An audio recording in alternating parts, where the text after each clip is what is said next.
Bir yoshi o'tib qolgan onaxon nafaqa pullarini olib o'zi o'tirgan ko'rpachaning katiga tikib qo'yarkan. Ora-orada farzandlariga men olamdan o'tgandan keyin ushbu ko'rpacha bilan qo'shib ko'minglar, mening sizlarga vasiyatim deb aytib yurarkan. Oradan vaqtlar o'tib onaxonning kuni bitibdi. O'g'illari onamizning vasiyatlarini bajaraylik deb o'sha ko'rpacha bilan qo'shib qabrga qo'yibdi. Oradan ozroq vaqt o'tgandan keyin o'g'illari ko'rpachaning katida pul borligini bilib qolibdi-yu, nima qilishini bilmay imomning oldiga maslahat so'rab borishibdi.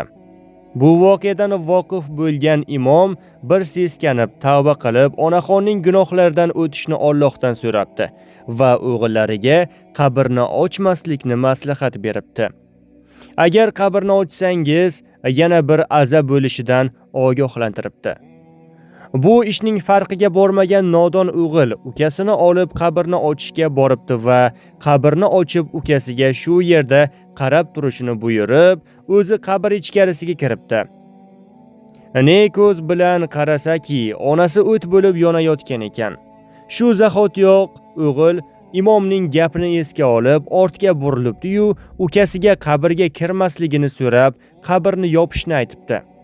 Ukasiga ko'rgan voqeani yo'lda qayta turib so'zlab beribdi-yu, joni uzilibdi. Akasini yerga qo'ygan uka kasal bo'lib yotib qolibdi. Aziz do'stlar, hikoyamiz shu joyda yakun topdi. Agarda hikoya sizga yoqqan bo'lsa, video rolik ostiga bir dona like bosishni unutmang.